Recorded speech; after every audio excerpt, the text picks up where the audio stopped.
Hello, and welcome to the nonprofit world, where we highlight organizations and individuals passionate about empowering people to make a difference in the world, serving in our community and around the world. I'm Paula Sorrells-Bean, your host for today's program. And with me, I have someone who is passionate about empowering people to make a difference in the lives of others. And her name is Doe Henschel. Doe, welcome to the program. Thank you, Paula. I'm glad to be here. Yeah, glad to have you with us. Doe is Vice President of Leadership Greater Hartford. Doe, tell us a little bit about your role at Leadership Greater Hartford. Well, I often tell people if we were a little college, I would be like the academic dean. As Vice President, I oversee the programs and work with the program directors. I get to teach in a lot of those programs. I run and direct one of our programs myself, the Third Age Initiative, which is our program for people who are retired. But mostly I work with the other program directors to develop new programs, to keep our programs current, to be sure that we're including the things that people benefit from learning if they want to contribute to a stronger community, and I have a lot of fun. Wonderful, that's great. How long have you been with Leadership Greater Hartford? I have been with LGH for 17 and a half years. This is an encore career for me. I retired from higher education and was looking for something part-time to supplement an early retirement income. I had retired to be a hands-on grandma and started part-time with LGH in December of 2000. Wow, that's wonderful. That's great. What is your background? You said you were in education. Mm-hmm. So were you a teacher, administrator, both? All of the above. Uh-huh. It's relevant, I think, this morning to say that my very first career was as a professional child actress. I was on television at a time when television was just starting. My father and brother used to go to the appliance store to watch me on this thing called television. Throughout my childhood, I did professional radio and television work in St. Louis and then in New York. We moved back to St. Louis when I was in junior high school and decided that I wanted to be a cheerleader instead of being an actress. And I stopped acting, but I never made cheerleading. I was a better actress than I was a cheerleader. Went to college with a speech and drama major and did teach for 1 year before I went home to be a mother. And when my kids were little, at a time when most women were not going back to work, I did go back to work. My son was 7, my daughter was 4, and that's when my career as an adult educator began. I started as coordinator of women's programs at a community college in a suburb of Chicago, where we were living at the time. And that evolved. I went back to graduate school, got a PhD in adult education and administrative leadership. Was on the faculty at the University of Wisconsin-Milwaukee, having already served in an administrative role at the University of Illinois, and then moved to Rochester, New York as Dean of Adult and Continuing Education, and then moved to Connecticut as Dean of Extended and Continuing Education at UConn. Left UConn to be Vice President for Academic and Student Affairs at a small women's college in Boston. I had started my own academic career in a women's college and always really believed that serving in a leadership role in a women's college would be important.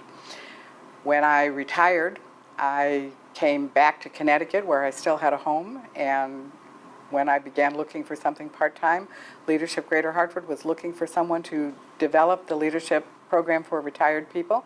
I had done a lot of work with older adults, including actually being the dean in residence when we started the Center for Learning and Retirement at UConn, which is a very strong program called the Adult Learning Program in Hartford and Center for Learning and Retirement in Stores. So I had a background, and it was a nice fit for what LGH was looking for. LGH has grown in those 17 years, and my grandchildren grew up, and I was able to work full-time, and my role evolved to be vice president.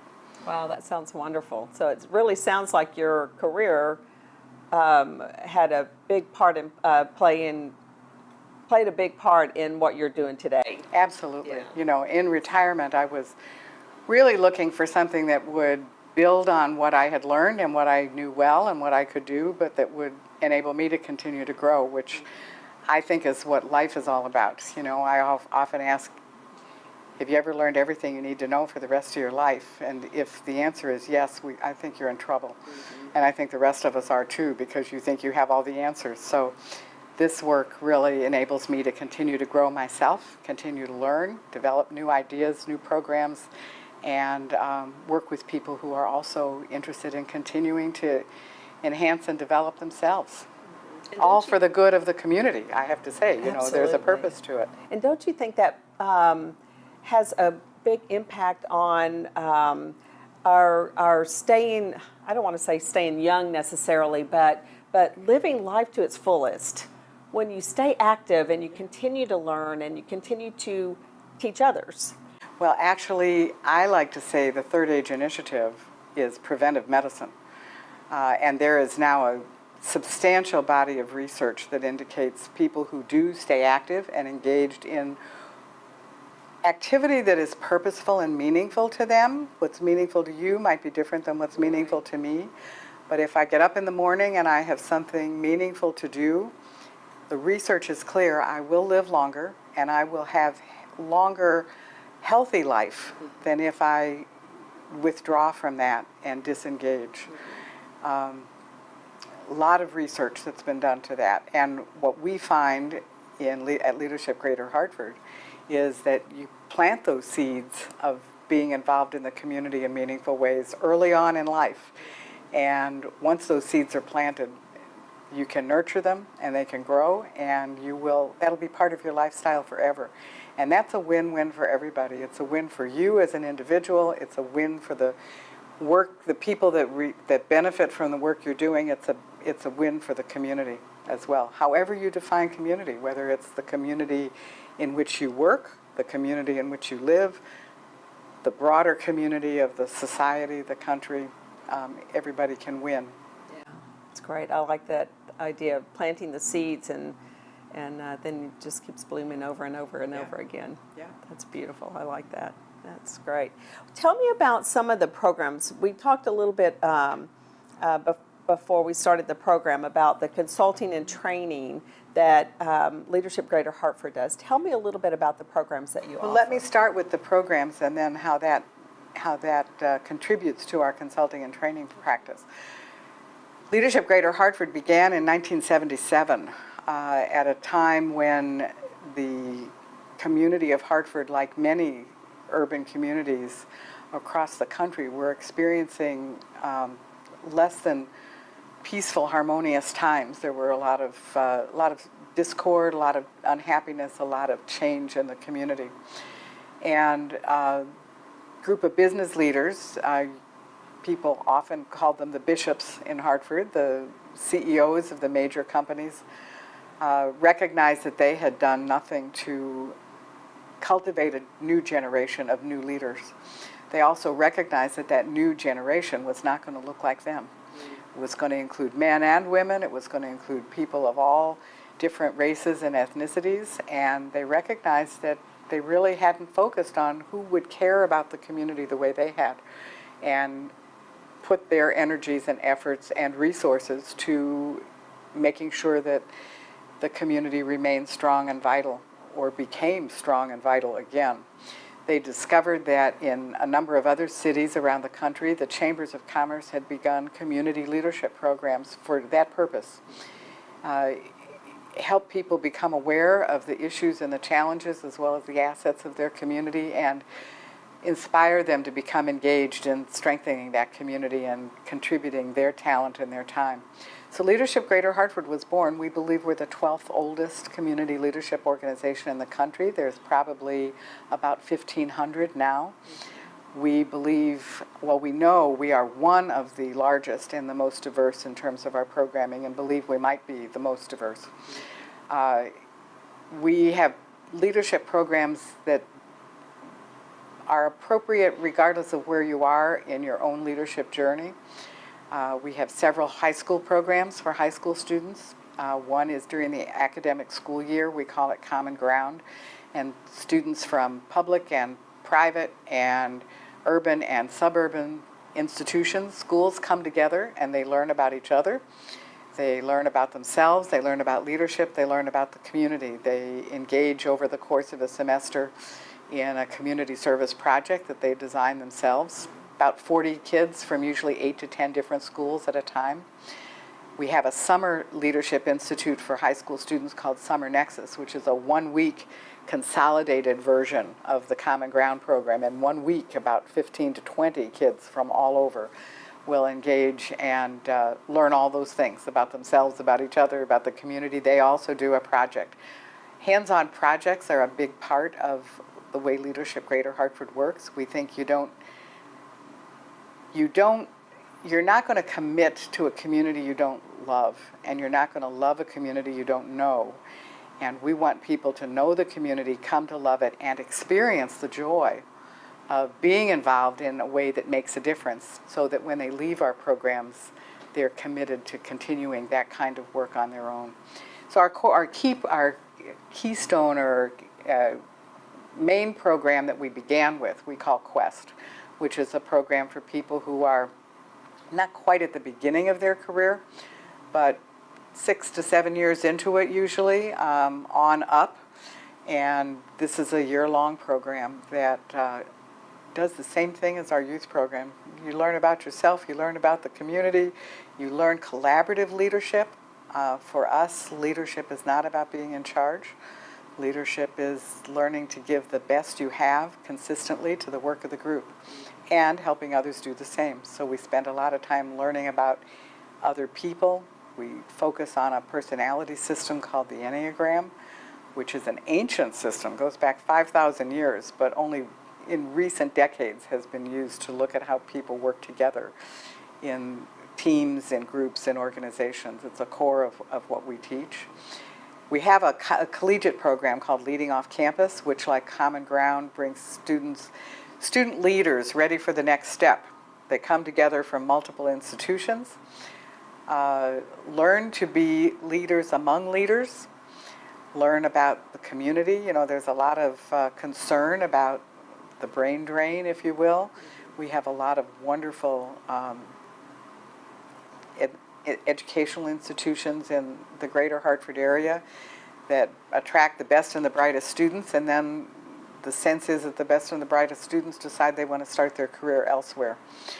Leading Off Campus helps introduce them to the opportunities that exist in Hartford, as well as cultivating their own leadership. And we've been doing this 5 years, have usually about 20 students from 8 to 10 institutions at a time. We're excited about that program. It really has an impact on the students. They're not all traditional age students. We have students coming back to school occasionally, and occasionally some graduate students. So while most of them are traditional age students starting their career, some of them are coming back into the workforce or wanting to advance their careers and are getting another degree to do that. And they all say they never realized what Hartford had to offer, and that's a big part of what we do. We're champions of the region and Hartford.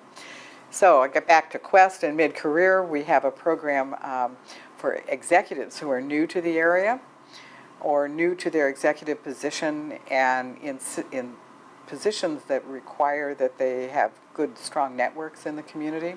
We call that executive orientation. It's a 5-week program. We call it, it's a quick course into the people, places, and possibilities of Hartford. This year we're running 2. We have one this spring, and we'll have another one in the fall.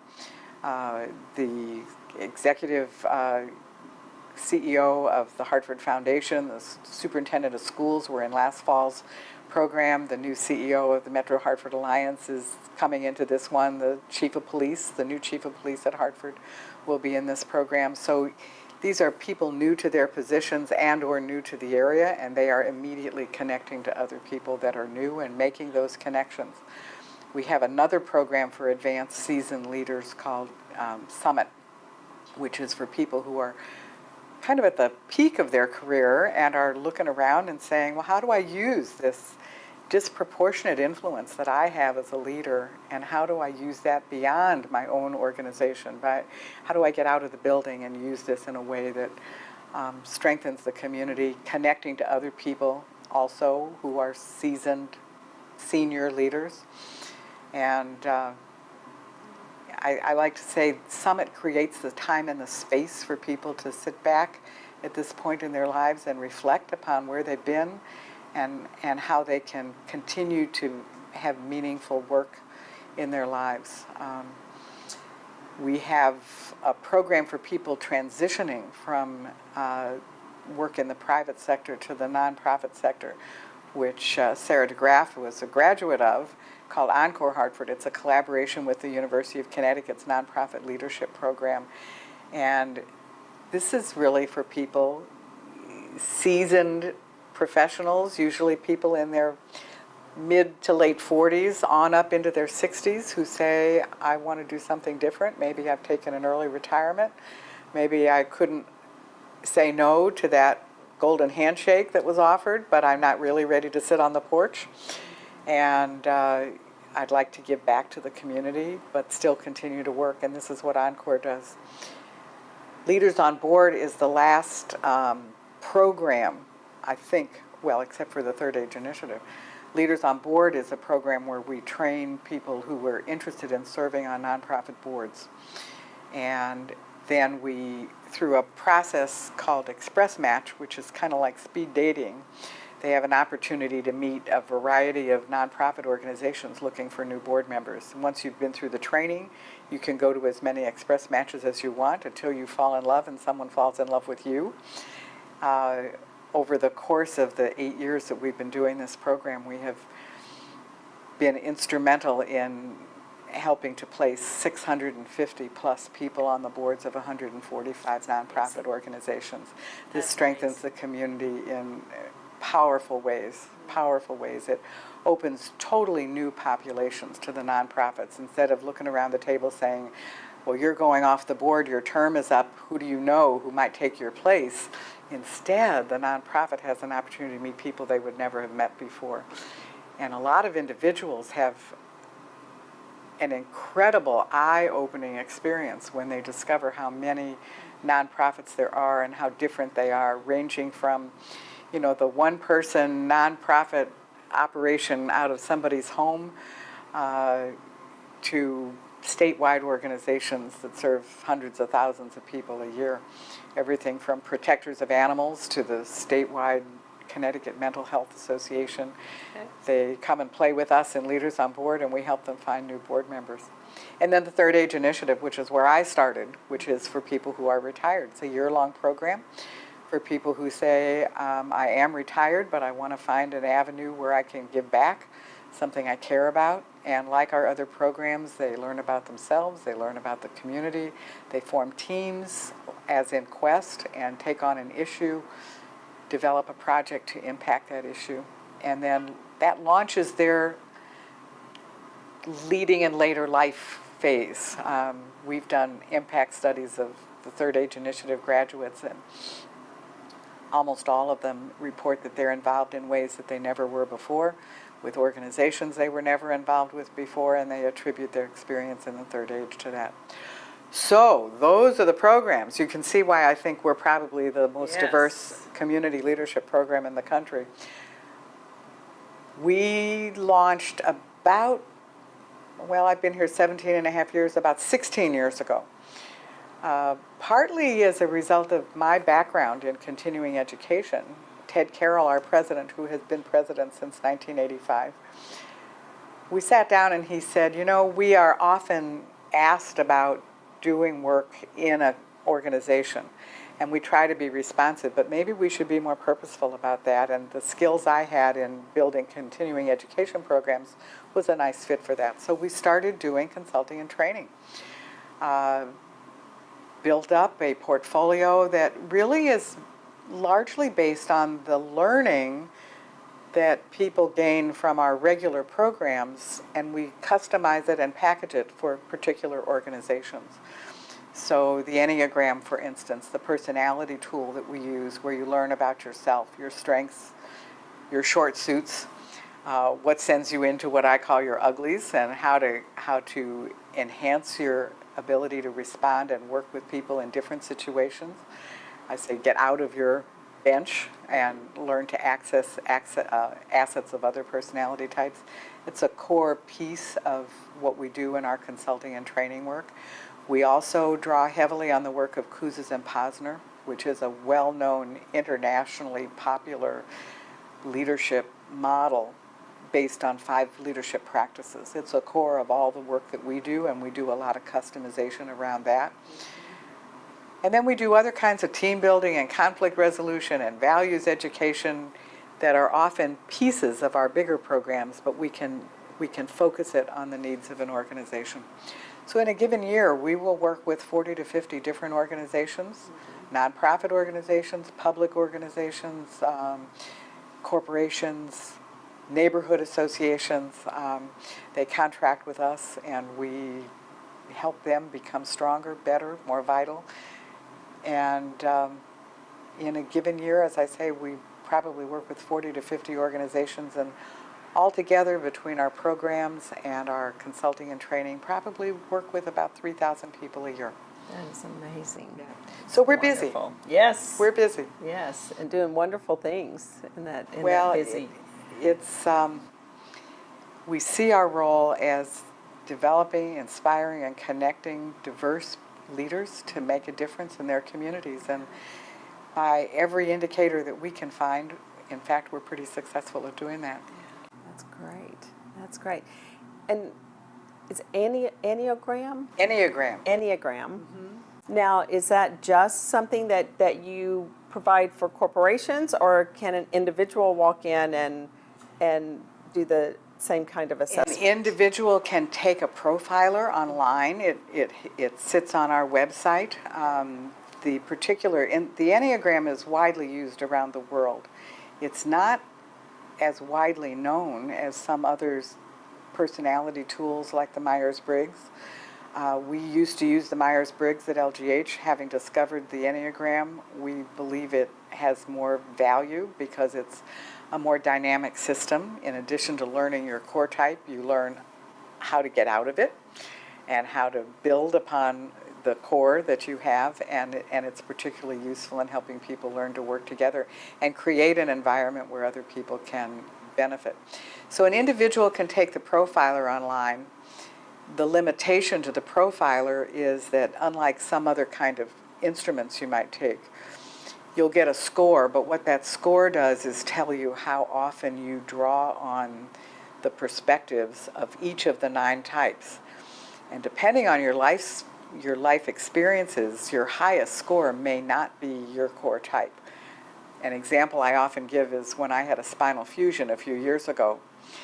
I certainly hope that the neurosurgeon who was working on my back was working in type number 1 at that time, which is the type that knows there's a right way to do things, holds themselves to high standards, even perfection, and is really into quality control. There's a right way to do this, and I'm going to do it the right way all the time. Because a neurosurgeon spends so much of his time doing that, he's going to have a high score in that personality type. And I sure as heck didn't want him, when he's got me on the operating table, saying, oh my God, there's got to be a different way. I wonder what would happen if I try something different. No. Not on me, thank you. Please stay in type number 1. That does not mean that's his core type. When he gets out of that situation, he may very well be a very different personality type. So the profiler itself tells you how much you use each of those types. You really determine your own type based on the motivations and the values that you have. Your type is how that shows up in the world. So on our website, Leadership GH, as in Greater Hartford, leadershipgh.org, you can go on the website and click on the profiler, and for a $15 charge, you can take this instrument. Then you can contact us if you want. We can do individual consultation, or we can come to your place of work, and everybody can take the instrument. We can talk about that, what it means, how you work together, and so on. We just did an Enneagram workshop for the staff of one of the local health departments. They're using it as the beginning of team building. Sometimes we work with organizations where the leadership team takes the Enneagram and learns about it, learns about themselves, and then it spreads out through the organization. I'm doing a second level with a big nonprofit organization in a couple of weeks, have already worked with their executive team, and they've said we want the next level of management to understand this. And my guess is their next step will be that each department will do this so that everyone in the organization understands themselves from this perspective and understands their colleagues and how they can work together in a more effective way. It really is the core of what we do. It's not the only thing we do. A couple of weeks ago, members of our staff actually conducted a 2.5-day retreat for the Connecticut Dental Association. The leadership of that organization, actually it was the Connecticut Dental Association that hosted the conference in Mystic, but it was people from all the New England states that came, and it was a 2.5-day leadership conference. We designed the entire curriculum for the 2.5 days. And they were very excited about it, and we were excited. We have not done that for a professional association before, but we're available to do that. Customized it to what they wanted their folks to learn and get out of it, and it was extremely successful. That is wonderful. Yeah, we don't do the same thing twice, at least not very often. Yeah. That's why I'm still here 17 years later. My own Enneagram type is a type that doesn't want to get stuck in an unpleasant place. I say my type invented the buffet table, so you can sample everything instead of limiting yourself to one entree, because as soon as I get that, I look at somebody else's and say, oh, I wish I would have ordered that. So you can see why I'm so excited to be still at Leadership Greater Hartford. There's hardly 2 days that are alike. That's great. That's great. The programs that you told me about, Quest on up to the third age initiative, what is the fee for those programs? Different programs are funded in different ways. Okay. Programs that are oriented to people in the work world, typically employers pay the tuition, and the tuition is different for the different programs. We also, for many of our programs, have a sliding scale so that bigger corporations pay a different fee than the small nonprofit, and there's large nonprofits and small businesses and government organizations in between. We think that's a fair way to make sure that our programs can include people from all the sectors. It's a distinctive characteristic of our programs. There aren't very many places where you can get professional development with people in a work environment that's different than yours. You know, if you're in the insurance agency, you go to seminars and workshops with other people in insurance. If you're in nonprofits, you go to nonprofit conferences and so on. If you're in government, you probably can't afford to go very many places anyway. But if you do go to a conference or a workshop or get training, it's for people who do the kind of work you do. In our programs, we bring people from all the sectors together, and that's a major component of helping people see the world in a different place, see the community in a different way, understand people who come from a different place than they do. So the fees are different based on what your employer is. Our high school programs this academic program is funded largely through grants, the one during the academic year. The summer program is a combination of scholarship money that we are able to generate from donors. We have a robust program of individual donations that helps sustain our program. We are a 501c3 nonprofit. And many of the students that come into Summer Nexus are paying the tuition themselves, or their families are. I believe this year's tuition for Summer Nexus might be $700 for the week. Executive Orientation, Quest, Summit are programs that are typically paid by the employer. Leaders on Board has no fee for individuals. This is grant funded by the Hartford Foundation for Public Giving largely, and the organizations that participate pay an annual membership dues based on their budget. If your budget as a nonprofit is $250,000 or less, you pay $100. If it's $1 million or more, or maybe it's $1.5 million more, you pay $1,000 for the year. And that is good for a year. Some organizations have a membership that they renew every year. Others say we don't need anybody new on our board this year, so they drop out for a year and then they come back. We always have a waiting list of organizations because we will work with 30 to 40 at a given time. The Third Age Initiative is not, there is no tuition. It is funded entirely by donations, and that means we're able to support people and include people of all income levels, which is a goal for us. Lessons in Leadership breakfast on Tuesday morning, and I was very impressed and pleased with all that is going on with that. Can you tell us a little bit about that? Sure. That's one of another whole kind of programming that we do, which how could I forget, right? Lessons in Leadership is primarily focused or developed as a member activity. So people who are dues-paying members maybe don't pay anything to come to Lessons in Leadership. We've been doing this for 8 or 9 years. We take a book divided into 5 or 6 workshops, and it's a series. Every 2 or 3 weeks we have another breakfast seminar. We do that at the conference and training conference center at the Chrysalis Center, which is a wonderful facility. Chrysalis is, of course, a nonprofit organization in the community, and they created this wonderful conference center in their space, and we happen to be, I think, their best customer because it's wonderful space. It's a community resource. Love to go there. So we have a breakfast series. This year's book, we're almost done. We have one more workshop. It's called The Power of Moments. And I was honored to be the initial presenter for that series.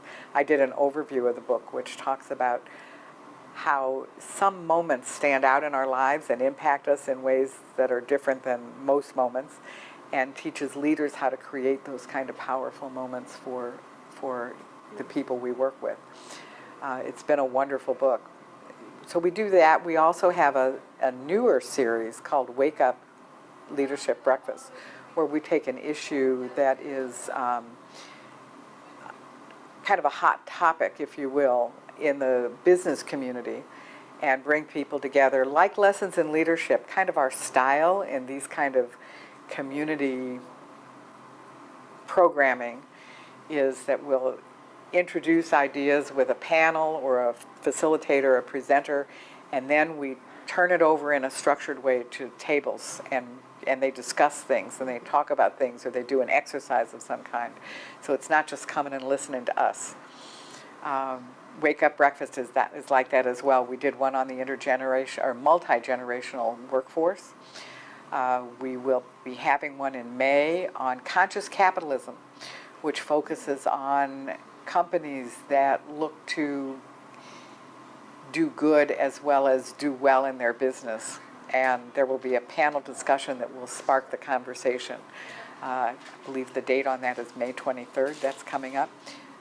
Like Lessons in Leadership, there is a reduced fee for members and a slightly higher fee for people who are not dues-paying members of LGH.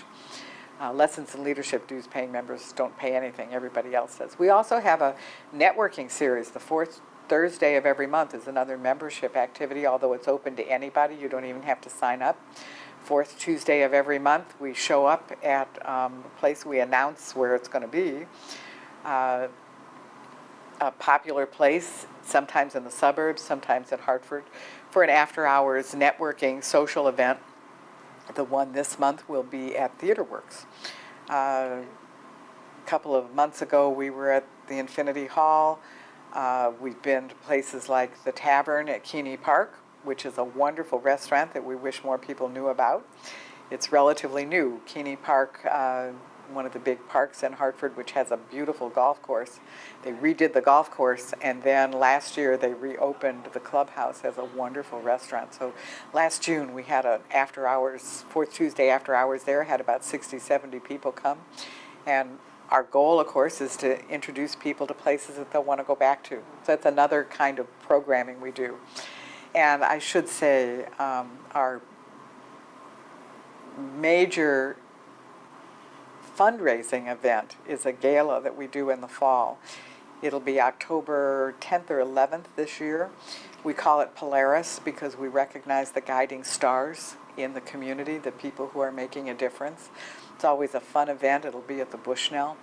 It is a fundraiser, and it's a highlight in our life, our annual life, and the people who come always say it's one of the best such events in the city. That's great. You mentioned that you make an announcement to let people know about these. Is that on your website? Yes, it is. Okay. We do send out a monthly electronic newsletter, but we always post these on our website, and all our programs are described on the website. Dates, tuitions, applications, all of that stuff is available on our website. And we invite anybody to take a look at it and let us know what you think. And it's easy to contact us as well. There's a staff section that has pictures of staff, and you can just click on that picture and it winds up in my email inbox if you click on me. And we invite people to find out more about us that way. That's great. That's wonderful. Another thing that you mentioned earlier with the program for people that are retiring or thinking about retiring and maybe want to do something a little bit different, would that include people that are at retirement age and aren't as necessarily retiring but are just looking for a change? The Encore program is really formatted in a way that it'd be pretty hard to do if you were still working, unless you were working very flexible and part-time hours. It really is designed for people who are in the job market, either actively or thinking about it, but already out of the job market. Some are not retired but are in transition.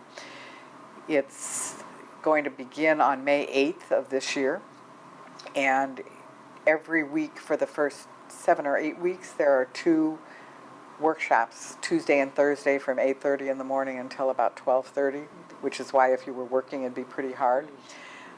These are workshops that teach you anything and everything you ever thought you might want to know about the nonprofit sector, about working in nonprofits, from governance to finance to programming to development. In addition, the participants get assistance in crafting a new resume. You have to translate what you've learned and what you've done in the corporate sector so that the potential employer in the nonprofit sector can understand its applicability to the nonprofit sector. And that's something that takes some skill. First of all, you need to figure it out yourself. What does what I've been doing in this banking world have to do with what I might want to do in the nonprofit sector? So you get help with your resume, you get assistance in interviewing. A lot of folks in that point in their lives have not interviewed for a job in a long time. And the last 8 weeks of the program, you actually participate in an almost full-time, 30-hour-a-week fellowship for 8 weeks. We solicit applications from nonprofit organizations that are interested in hosting fellows, and they define what they would like this fellow to do for 8 weeks. It's usually a project kind of orientation, a start and a finish. During this 8 weeks, this is what we need to have happen. Sometimes they're business plans, sometimes they're marketing plans, sometimes they're research, sometimes they're developing a new program, sometimes they're evaluating a program. We will solicit probably 30 to 40 proposals to host applicants, to host fellows. And the fellows then, it's like a job search. They look at what's available, they pick out the ones they'd like to apply for, they interview for them, and the nonprofit figures out if any of these fellows would be able to do the job. It's an unpaid fellowship. The nonprofits benefit greatly from the expertise that these folks bring to the table. At the end of the 8 weeks, minimally, the Encore Fellows have learned what it's really like to work in a nonprofit.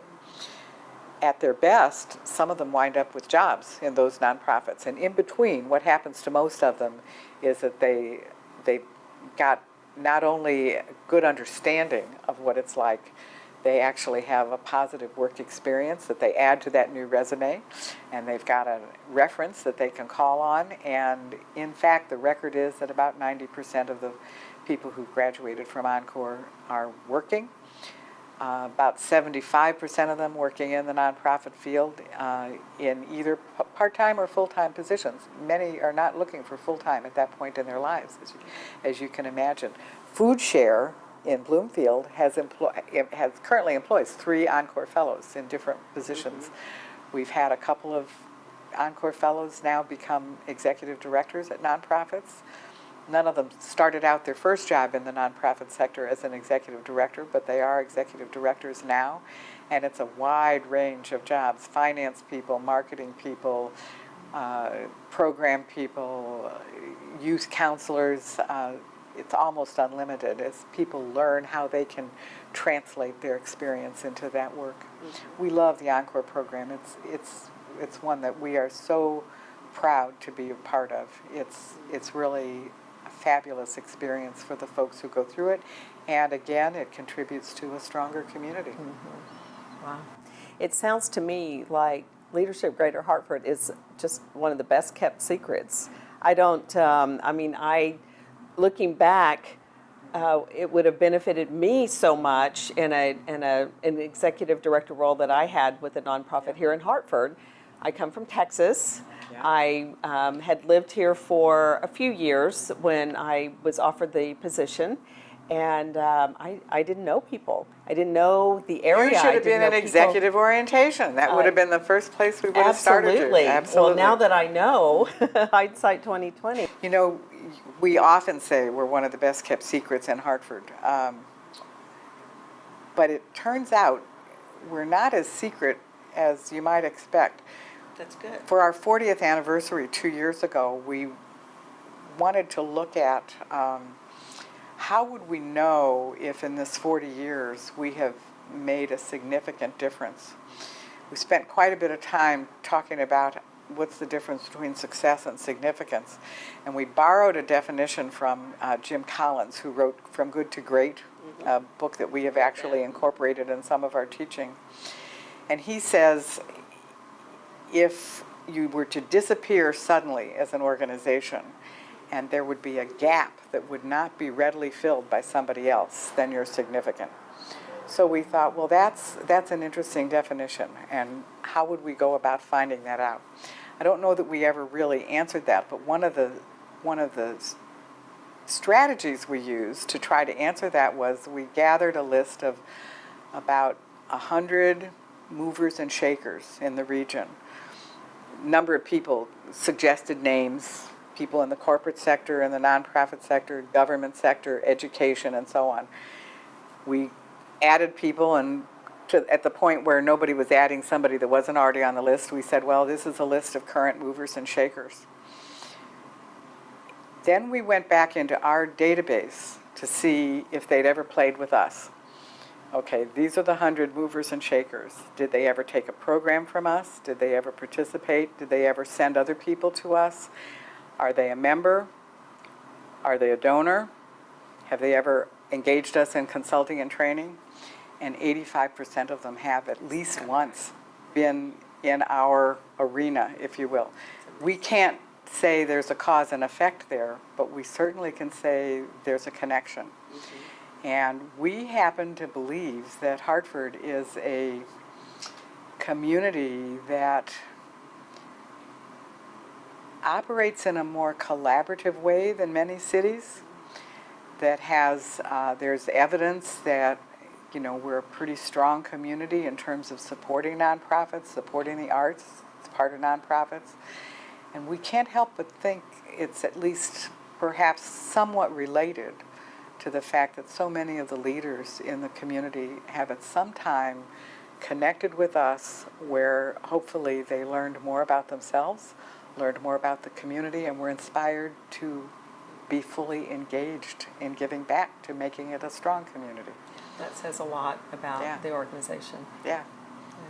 We We love what we do. Yeah. And I can tell that you do, that you love what you're doing here, and love working for a nonprofit, and love working with nonprofits and corporations and individuals and all of that. You know, the people that we work with are cool people. these are folks that say, I want to give back, I want to be involved, I want to be part of the good stuff that goes on in the community, I want to learn about my community. That's energizing in and of itself. In 1977, I attended a conference where a futurist named Robert Bundy spoke to the fact that he said, we all have a work to do in life that cannot be done in less than a lifetime. And he went on to say, not very many of us get paid to do that work. We have jobs that pay the bills, and that's what keeps us going so that we can do our work to do in life. I happen to think I'm one of the lucky ones that gets paid to do my work to do in life, which I define as helping people learn and grow and change. As an adult educator, I've been doing that since 1972. And I get to do it now in an environment that's different from the environment of the educational institution where I spent many of those years.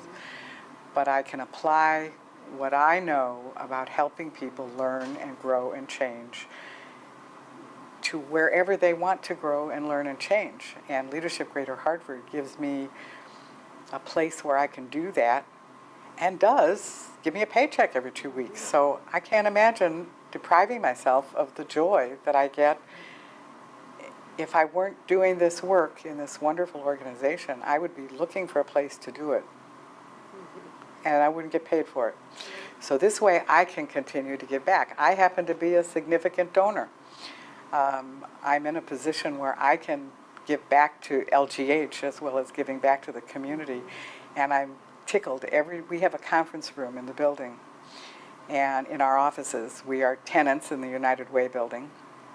And we had to expand our space a couple of years ago, and we decided that we needed to have a meeting room that would be adequate for small groups and trainings that we might do here. And Ted said to me, I'm looking for a major donor, and we'll name the room after them and use this as a fundraising campaign because we're going to have to furnish it, equip it, and all of that kind of stuff. And I said, I could do that. And he said, find the donor. I said, no, I could be the donor. We had just come back from an event. I think it was the United Way annual meeting, and he said, how much did you have to drink tonight? And I said, I was drinking Diet Coke. And he said, oh, okay. I'll never be in a position to have a building named after me, but there's a room named after me. It's the Dr. Doe Learning Center. I'm going to get a tear in my eye. That's so sweet. And it makes me, it reminds me of what I learned when I studied development, and that is you're not asking people for money. Mm-hmm. You're helping people understand that something they care about can happen if they put their resources to that end. And I kid you not, every day when I walk into that room and I see that little plaque that calls the Dr. Doe Learning Center, I think, I helped to make this happen. And there's not many things that I care a whole lot more about than the work that we do. Beautiful. That's fabulous. Makes me glad I'm here. Yeah. Thank you. Well, I'm glad you're here too. Doe, thank you for joining us today, for being here. It was just such a joy to meet you and to visit with you, and so glad that you're here. And thank you for joining us. I don't know about you, but I'm inspired by the passion and commitment that Doe has in her work at Leadership Greater Hartford. So thank you for joining us today. I'm Paula Sorrells-Beam for the Nonprofit World, and I'm encouraging you to find the things that you're passionate about and to go out and make a difference in the life of someone else today. Thank you for joining us.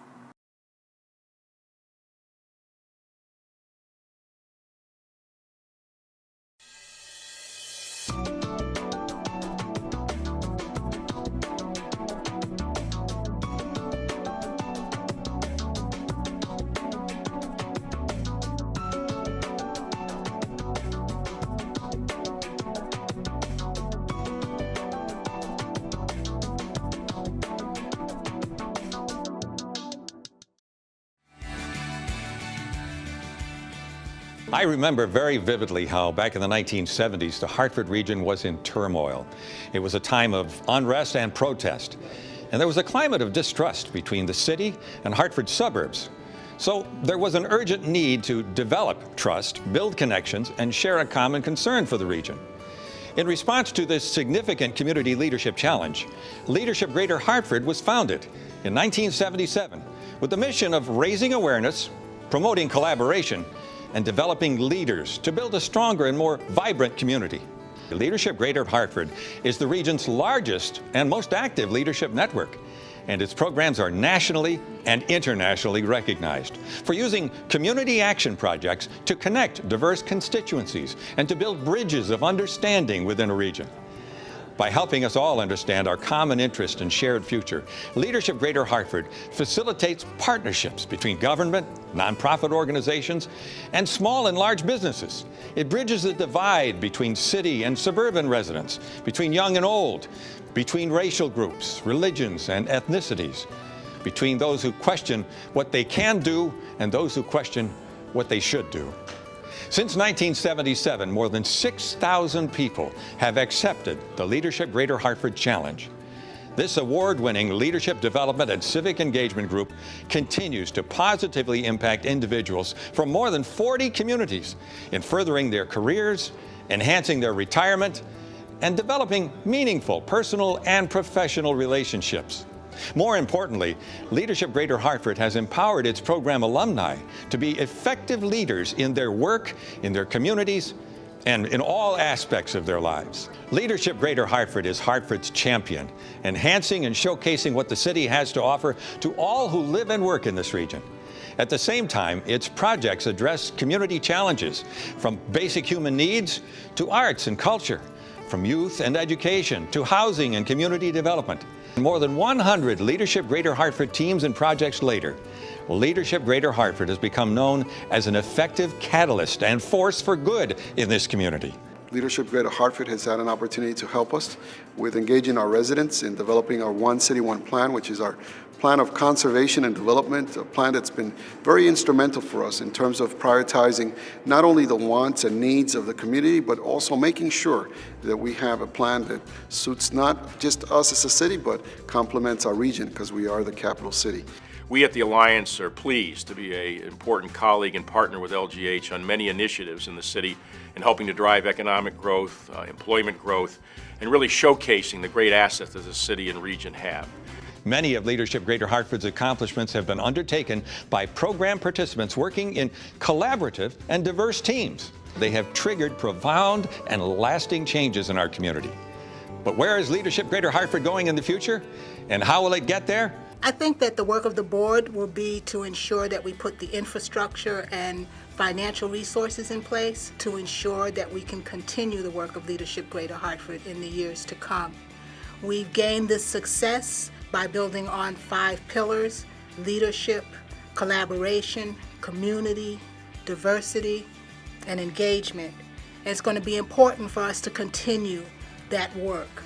So we are aware that there are many challenges still facing our community, but I am very encouraged by not only the projects that we've undertaken at Leadership Greater Hartford, but by a number of community efforts that have taken place over the last 35 years. They remind me that if all of us get involved, if we connect to one another, if we develop our skills and our talents, we can actually solve any problem that we face. And when we do, we'll have fulfilled the vision of our founders some 35 years ago, and more importantly, will serve as a guiding light, a Polaris for other communities across the country and beyond. Leadership, engagement, community, collaboration, diversity. These are the 5 values that represent true north for Leadership Greater Hartford. They have guided the organization and will continue to guide Leadership Greater Hartford as a vital, empowering force in this region and perhaps beyond for many years to come.